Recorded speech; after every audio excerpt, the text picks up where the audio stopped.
Le rédacteur en chef de The Atlantic, Jeffrey Goldberg, a révélé, le lundi 24 mars, avoir assisté accidentellement à une réunion top secrète sur Signal impliquant 18 hauts responsables américains. Cette réunion portait sur les bombardements américains au Yémen, qui ont eu lieu le 15 mars. Cette révélation a secoué le milieu sécuritaire aux États-Unis, entraînant des appels à la démission de plusieurs membres du gouvernement, qualifiés d'amateurs. L'erreur serait venue de Michael Waltz, conseiller à la sécurité nationale sous Donald Trump, qui aurait ajouté par inadvertance Jeffrey Goldberg à un groupe de discussion regroupant des personnalités importantes du gouvernement, tels que le vice-président J.D. Vance, Pete Hegseth, ministre de la Défense, John Ratcliffe, directeur de la CIA, et Steve Witkoff, émissaire spécial pour le Moyen-Orient et l'Ukraine. Goldberg, surpris de se retrouver parmi ces personnalités de premier plan, a découvert des informations sensibles sur les futures frappes américaines contre les Houthis au Yémen. Pete Hegseth a partagé des détails précis sur les cibles, les types d'armes utilisées et le déroulement des opérations. Le journaliste a également lu des commentaires critiquant les Européens, qualifiés de profiteurs pathétiques de la puissance militaire américaine. Les responsables américains estimant que la sécurité du canal de Suez profitait davantage à l'Europe qu'aux États-Unis.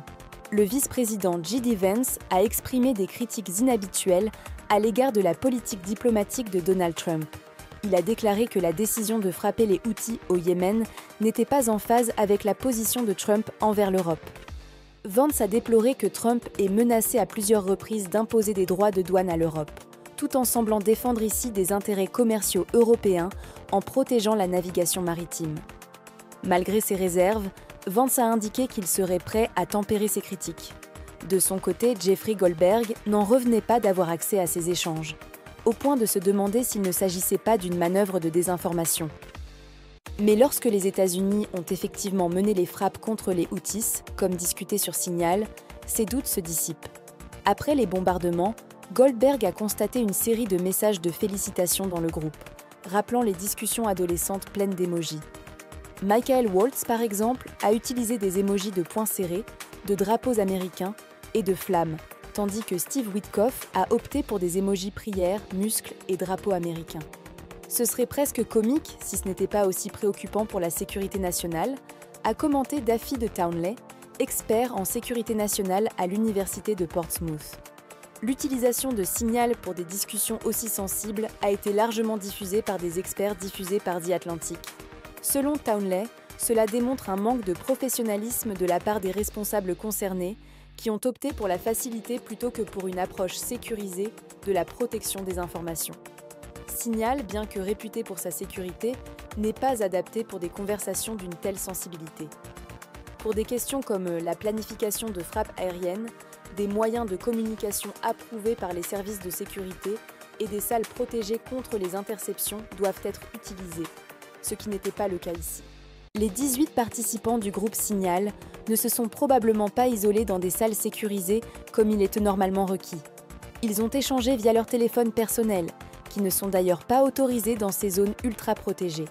En d'autres termes, il est possible qu'ils aient discuté de questions extrêmement sensibles depuis des smartphones non officiels, des appareils souvent ciblés en priorité par les services de renseignement d'étrangers, explique Daffy Townley. Michael Waltz, de son côté, a pris soin d'effacer les traces de ces échanges, une démarche qui pourrait poser des problèmes légaux. Il a utilisé une fonctionnalité de Signal permettant de supprimer automatiquement les messages après un certain temps. Cependant, toutes les discussions officielles sur des sujets sensibles doivent être archivées et il est illégal de les détruire, car elles doivent être conservées dans un but de transparence publique, précise Townley. Néanmoins, dans l'administration Trump, il semble peu probable que ces responsables soient inquiétés, selon Townley. Il faudrait qu'un juge fédéral, dont beaucoup ont été nommés par Trump, s'empare du dossier, ou que le Congrès, dominé par les républicains, lance une procédure d'impeachment contre l'un des participants à cette discussion. Townley estime qu'il est possible qu'un bouc émissaire soit désigné et que Donald Trump renvoie quelqu'un. Michael Waltz semble être le candidat le plus probable, étant donné que c'est lui qui a considérablement ajouté le journaliste au groupe. Cela impliquerait que Trump réagirait davantage à la fuite médiatique qu'à la menace pour la sécurité nationale que cet incident représente.